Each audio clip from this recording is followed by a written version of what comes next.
Ukraine is vitally dependent on U.S. weapons as it wages the counteroffensive that now appears to be prompting Russia to withdraw from the key provincial capital of Kherson. Will American support continue if Republicans wield more power in Congress, or will they rally once again around America first?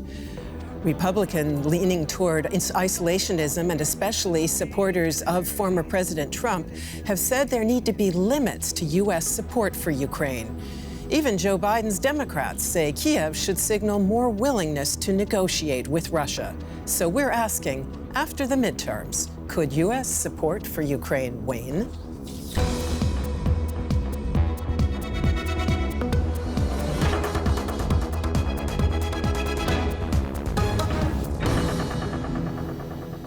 And a very warm welcome to the Point. It's a pleasure to introduce our guests, beginning with Laura von Daniels. She is head of the research division, the Americas, at the Berlin-based think tank SWP. And it's also a great pleasure to greet Matthew Karnitschnig. He is chief Europe correspondent for Politico. And joining us remotely from Moscow is Thumann, who is diplomatic correspondent for the German weekly Die Zeit. And Michael, if I can begin straight away with you, and I'd like to try to understand this news coming in about Kherson. We're being told that the Russian defense minister has ordered troops to leave Kherson, which was, of course, the only regional capital that Russia had captured in the early days of the war and held. So what are you hearing there? Are Russians acknowledging that this is a serious reverse? Well, they are clearly not acknowledging that this is a defeat or a serious reverse. They are describing it here on state TV, and the Minister of Defense himself and the person in charge of it, General Surovikin, they all describe it as a tactical new way of defending what they have achieved and what they have conquered. I think it is a step to consolidate, actually, and they are withdrawing to the other side of the Dnieper River, which is more easy to defend and which will make it difficult for Ukraine to continue the offensive as they did before. Michael, could the tactic be not just a tactic but a trick? Some have speculated on that. Well, of course, they keep everybody guessing about what they are going to do about Kherson since quite a while, and that is, of course, part of the tactic. It is fairly possible that there will be some Russian soldiers, militia, hiding in the city and disguised as civilians and then shoot at Ukrainian troops. That is possible, of course, but I think the bulk of, and that is also what we can see from satellite pictures, the bulk of the Russian troops actually withdraw at this point in time. Matthew, would that represent a withdrawal from this very important provincial capital? Would that change the calculus of the war as a whole? I don't think we really know yet. I think it would definitely give a strong sort of impetus to the Ukrainians to keep on going. And, you know, this is clearly what we've heard from Zelenskyj in his daily videos that he sends out, that he's really trying to continue to rally the Ukrainians behind this war effort, and he's done so with great success. So, I mean, this is something that they've methodically been working on for the past several weeks and months, and they already took the northern city of Kharkiv, and now they're looks like succeeding in taking Kherson. And you have to wonder, well, what's next? I mean, Zelenskyj was joking a couple of days ago, maybe not joking, about spending the summer back in Crimea next year. So I think, you know, they want to keep on going. Whether the United States and others want them to keep on going at this clip is another question. Laura, President Zelenskyj needed a real sign of progress, not only to improve morale amongst his own citizens, but also to reassure his allies that a victory is possible. Do you think that the developments in Kherson will do that? I think it helps him in making Ukraine look like a winner with a serious chance as being a winner in the end, not losing too much territory in whatever will finally then in the end be an agreement, hopefully a peace agreement. And it will immensely help him in the US debate, I think, because as we've heard already in the past few weeks, there are debates now about how much this whole war costs the US, how much the public needs to spend on Ukraine or shouldn't be spending on Ukraine. This question was raised by Republicans, essentially. And so it will help Zelensky to look like a winner, like someone to bet on.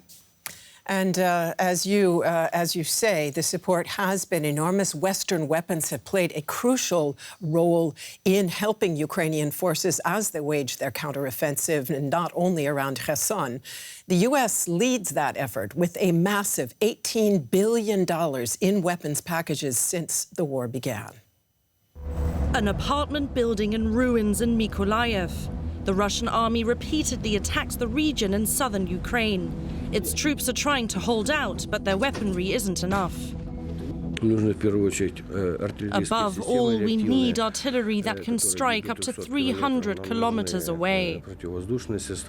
And an air defense system, basic equipment for any army in this world that wants to move forward. But the Ukrainian counteroffensive in the south has made good progress recently. HIMARS missile launchers from the US are crucial for this. The mobile weapon system can fire multiple missiles within a very short time, hitting targets as far away as 80 kilometers. In addition to missile launchers, the US is also supplying armored vehicles and howitzers. More than $18 billion worth of weapons and equipment since the Russian invasion, according to the Pentagon. The US Congress has approved a total of $60 billion in aid to Ukraine so far, according to the New York Times.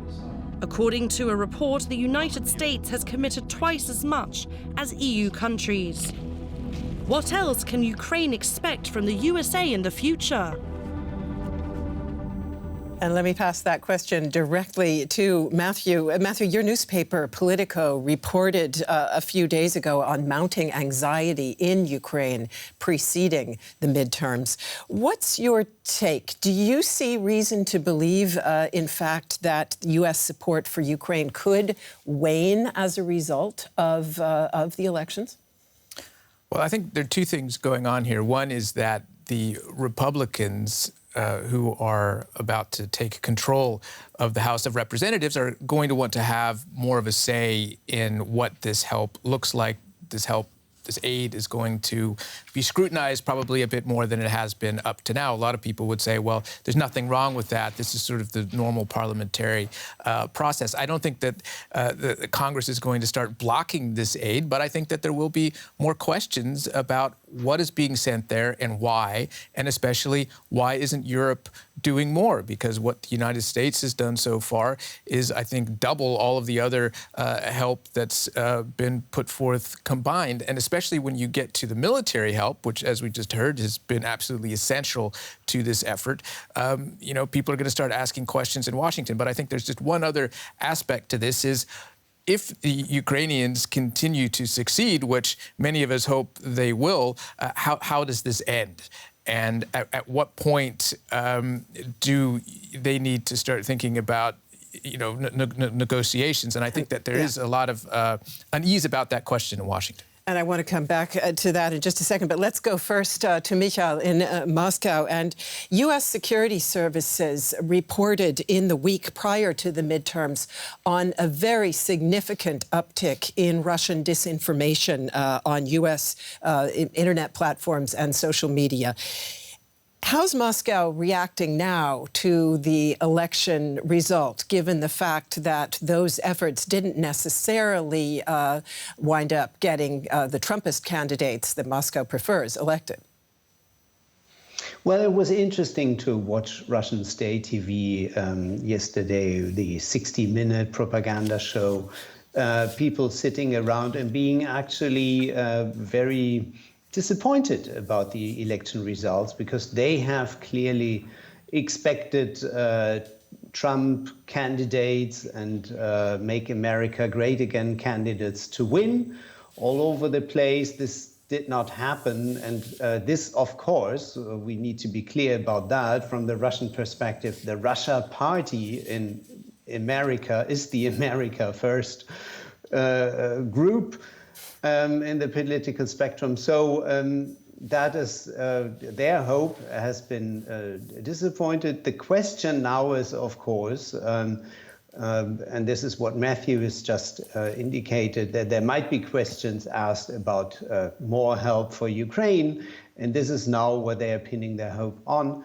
What I think is that in general, Russian influence on American elections has been sharply diminished, and I don't think that there was any strong influence whatsoever. Thank you very much. Very interesting. Laura, it's not only Make America Great Again Republicans who have been questioning open-ended support for Ukraine. We also saw a letter issued by progressive Democrats, which was subsequently retracted, but also essentially raising the same question. Would you say that war weariness is setting in the United States? I think we now really need to look closely at who is coming into Congress and in what function. So look at the committees, the relevant committees. Look if there's an uptick in the MAGA or sort of populist fraction in parliamentarians in the US or not, because they will be the people in the committees that decide on continuing resolutions, any kind of funding for Ukraine.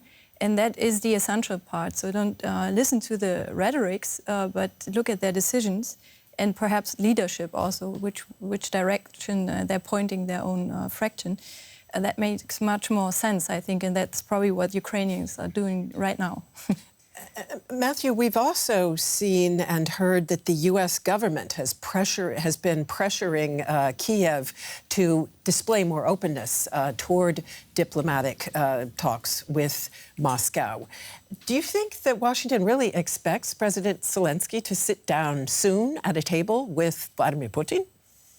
I think it depends on the trajectory of the war. And if the Ukrainians continue to succeed in taking back their territory, at some point, you know, the question is going to be asked, how far are you going to go? You know, Zelensky, as I said, is talking about taking back Crimea, which is Ukrainian territory, which is fair enough. But I think that many people in the West are going to be asking, especially in Western Europe and Paris and Rome, you know, well, you know, how far are we going to let him go here? Because there is concern about triggering a wider conflict. So I think Washington is also aware of these concerns, and everybody, you know, wants Ukraine to win in the West, but they also want this war to end. So there is a bit of tension here. And nobody so far in the past months has been able to give me a convincing prediction or explanation of how this war ends. Micha, Russian officials have said that Moscow is open to negotiations, and they blame Kyiv for stonewalling. President Zelensky, however, says it is not possible to negotiate with Vladimir Putin in good faith. Is he right? Well, we have to look back at how the process of negotiation started. In the beginning of the year, Kyiv made lots of suggestions how to settle the conflict, and it was Putin who rejected all of that. It is a diplomatic trick now here in Moscow to display this readiness for negotiations to every visitor who comes here from the global south, or to let Minister Lavrov, and he will do that on the upcoming G20 summit, again to display readiness. We want to negotiate. If we look back at the history of Russia's negotiation readiness in this conflict, we realize that there is no readiness at all. They have their clear-cut war aims, war goals, which is to take control of all of Ukraine, and if that is not possible, to keep control of parts of Ukraine and destruct the rest of it.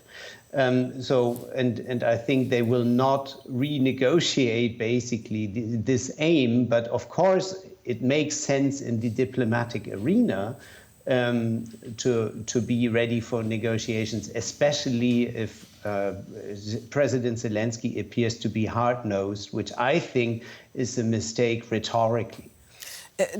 To us lay people, Laura, it can seem somewhat paradoxical to think about conducting negotiations while fighting is still ongoing. Is it nonetheless the right thing to do? It's certainly what the U.S. administration is also doing. I mean, there's been reports by the Wall Street Journal and the Washington Post that the National Security Advisor in the U.S., Jake Sullivan, is talking both to Moscow and Kyiv. And I think it makes a whole lot of sense, and it's important that sort of these information channels are kept open. But I also agree that it's probably not the right moment yet to really trust the Russians on willingness to negotiate. I think part of the truth is also that sanctions and all the negative effects on the Russian economy probably still have to bite a bit more until there's a readiness. Let's now take a deeper dive on what the election results in the U.S. could mean for Ukraine. And Republicans are certainly eager to make the most of their midterm gains in Congress to throw obstacles in the way of President Biden. So will they rally once again around America first? And if so, what could that mean for Ukraine's support? If Mitch McConnell, the U.S. Senate's Republican caucus leader, had his way, the U.S. would supply even more weapons, including longer-range ones to Ukraine. Congresswoman Liz Cheney points out, we need to be doing more faster in terms of what we're providing to the Ukrainians. We're not going to go back to the days of isolationism. But there have been other statements, especially from Trump loyalists in the party. Kevin McCarthy, Republican leader in the House of Representatives, recently suggested there would no longer be a blank check for Ukraine in the case of a recession. Far-right Representative Marjorie Taylor Greene has accused President Biden of giving hard-earned U.S. tax dollars to a country fighting a war it cannot win. America first is former President Trump's slogan. He could run again in 2024. In order to make our country successful, safe, and glorious, I will probably have to do it again. How strong is Trumpism in the U.S.?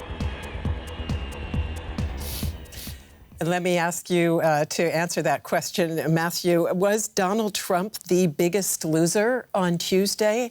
And if his star is waning, can Trumpism survive Donald Trump? Well, the answer to the first question is yes, he was the biggest loser, and yet Trumpism could still survive and thrive.